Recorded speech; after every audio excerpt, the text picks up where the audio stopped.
In today's video, we are taking a closer look at one of the most talked about additions to the evolving Hogwarts collection. But with each new section released, it raises an important question. Does it make sense to collect them all when the original Hogwarts Castle offers a complete experience in a single box? So, let's take a closer look at the Hogwarts Castle, the main tower.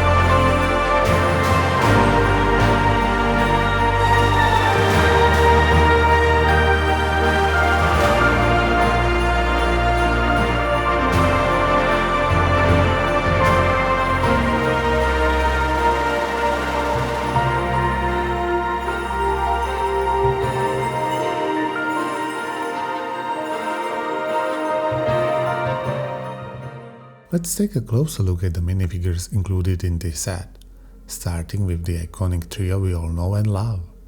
Harry Potter comes dressed in the red sweater he wore during the final scenes of the Philosopher's Stone, making this a particularly iconic version of the character. His torso is newly printed, while the face print is a familiar one we have seen for years, featuring a dual expression. Hermione Granger also spurs her outfit from the climactic moments of the first film.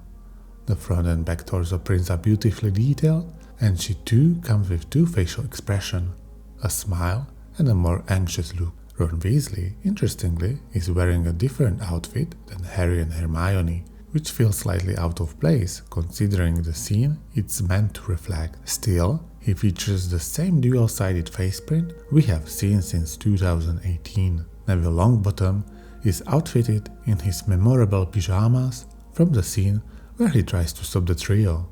The teddy bear print is fun and fitting detail, and he comes with two expression face prints, a smile and a more confused or hesitant expression. Dean Thomas appears in a Gryffindor uniform, featuring a cheerful grin on one side and a sadder expression on the other. It's a classic dual side head print that adds great versatility. Percy Weasley makes a welcome appearance in this set, wearing his Gryffindor attire. His expressions, one smirking and the other disapproving, fit his character perfectly. Lisa Turpin debuts here as a LEGO minifigure, wearing the Ravenclaw uniform with triple molded legs and a skirt piece. Her facial expressions include a soft smile and a more subdued, thoughtful look. Ernie Macmillan represents Hufflepuff with a detailed torso print and dual-sided face as well. Marcus Flint is one of the standouts in this lineup. His face print perfectly captures his menacing look, and the Quidditch uniform for Slytherin is a great addition, even if it isn't a traditional school robe. He only has one facial expression, but it's full of personality. Professor Kettleburn, another first-time inclusion, is a fantastic addition. Known as a Care of Magical Creatures professor before Hagrid, he features a peg leg, a flowing beard, and a richly detailed torso print. His look is unique and full of character. Nearly Headless Nick returns in a fantastic new version. He's got a dual expression, one pleasant, the other more annoyed, and the updated printing looks amazing. Albus Dumbledore receives a fresh new outfit exclusive to this set, slightly different from the Great Hall version. His robes are elegantly printed front and back, and his hat features two expressions, a wise smirk and a warm smile. While it's certainly a strong lineup overall, I do think a few character choices could have been swapped. Personally, I feel Professor Quirrell would have been a more fitting inclusion here, especially considering the Philosopher's Stone focus. On the other hand, I would not have minded if Dumbledore had been left out on this particular selection. Now, let's talk about Fluffy, the three-headed dog. This version features a brand new molded body with stud connection underneath. Visually it's impressive, though all three heads share the same expression, a bit of a missed opportunity for variety. Each head has articulated jaws that can be posed open or closed. And while the side-to-side movement is decent, only one head has the additional flexibility due to its clip connection. The build is slightly asymmetrical, which adds a bit of charm, though it's not entirely seamless. Still, it's a fun and imposing creature to have on display. Now, let's take a closer look at the castle structure itself, starting at the base. The rockwork follows the same design language as last year's Great Hall, which I really appreciate for this visual consistency. Scattered across the landscape are small pine trees, cleverly built using green Rivendell leaf elements. I also like the subtle water features and patches of sand green that help bring the terrain to life. There aren't any secret entrances down here, but there is one clever hidden play feature. By lifting a section of the rock face, you reveal a concealed mechanism tucked neatly behind. It's subtle, well integrated, and easy to miss if you're not looking closely. You will also notice several clip points and platforms that hint at the future expansions. Particularly, one slope section that looks like it's intended to connect with the Great Hall, which I will show you later in the video. There is a narrow walkway along the outer edge, supported by subtle, brick-built details underneath. It's not very deep, but there's still enough room to pose minifigures for display. Over on the right, there is a small archway with a potted plant and two lamps set against a wall that features one of several stickers included in this set. Adjacent to that is a tower segment built at an angle, with a wall that detaches easily, possibly a future connection point, though it doesn't include any obvious clip mechanisms. As you move towards the sloped roof, you will notice several dormer windows blending tan and sand green elements, again echoing the style of the Great Hall. On the left, there's a small turret emerging from the roofline and a beautifully curved outer tower. The rounded shaping is smooth and elegant, adding great character to the build, though a sharp-edged plate at the base feels a little out of place, almost like a design oversight. Above that, you will spot two windows and a perch for Hedwig. Finally, turning to the left side, we are greeted by the main tower. It's loaded with architecture detailing, decorative molding, and massive new element near the top. The tower's height and scale are genuinely impressive, with more dormers climbing all the way up the spire. Overall, this section of the castle delivers a stunning visual impression, supported by small, modular design. It's an eye-catching display piece on its own, and once connected with the rest of the Hogwarts collection, it's sure to steal the show. Before we move inside, it's worth noting that the tower has an open bag for easy access and is fully modular in design. You can separate it into several distinct sections with ease, including the large central segment and even the small balcony on the side. If you are a Harry Potter fan, you might notice that the layout of the rooms doesn't quite match their placement in the books or films. It's best to set that aside, as trying to make sense of the floor plan might leave you more confused and enchanted. Now, let's begin our tour by stepping through the main archway. Just inside, you will find a small, wall-mounted light, and behind the locked door lies the chamber that houses Fluffy. It fits snugly above a trapdoor, which is a great use of space, and in the center there is a simple harp build meant to lull him to sleep. Now, onto the trapdoor itself. Opening, it leads directly to the Devil's Snare chamber. This cleverly hidden play feature is activated by lifting a rock panel outside the tower, dropping any minifigure through the floor into a tangle of vines, with two stickers adding extra visual flair to represent the magical plant. Next is the Flying Key Room, which is built on a removable modular section. You can easily slide it out to swap in other Hogwarts modules later on. Inside, the room is centered around a broomstick surrounded by keys, spinning atop a small rotating stand. It's a basic play feature, not the most thrilling, but it captured the scene well enough. Then we arrive at the Wizard's chess room. The chess pieces are nicely designed in a black and white, and Ron can even ride the knight just like in the movie. The scattered rubble adds a battle-worn touch. That said, the board is extremely compact. Unfortunately, the final room from this sequence, where Harry confronts Quirrell and Voldemort, is missing. The mirror of Erised does appear elsewhere in the tower, which I will get to shortly. Circling back to the tower's main entrance, the ground level greets you with a rotating staircase.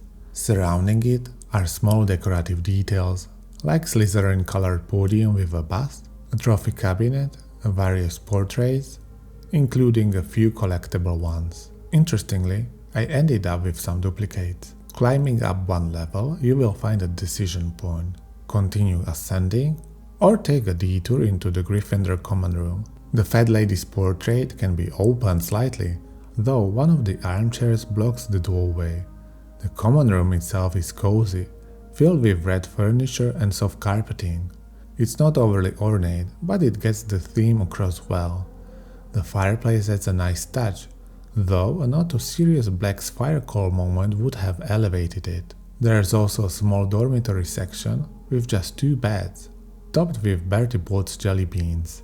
The slow plates make the bedding look slightly disheveled, which is a fun detail, but the bed count feels underwhelming considering there are 6 Gryffindor students in this set.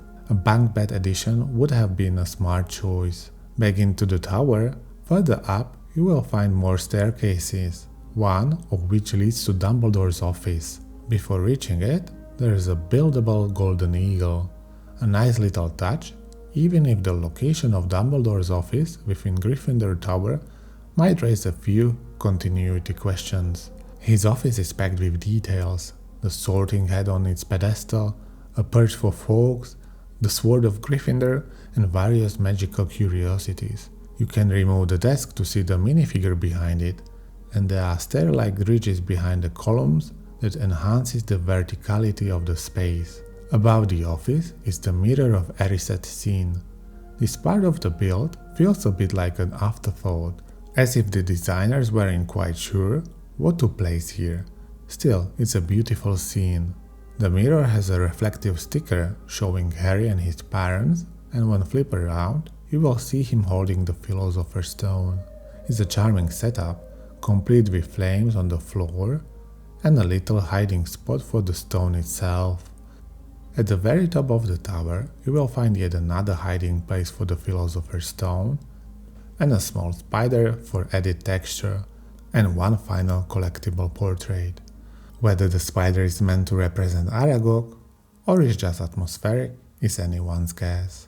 This set comes in at $260 American dollars or 250 euros or 230 British pounds and includes 2,135 pieces along with 12 minifigures and one 3-headed dog.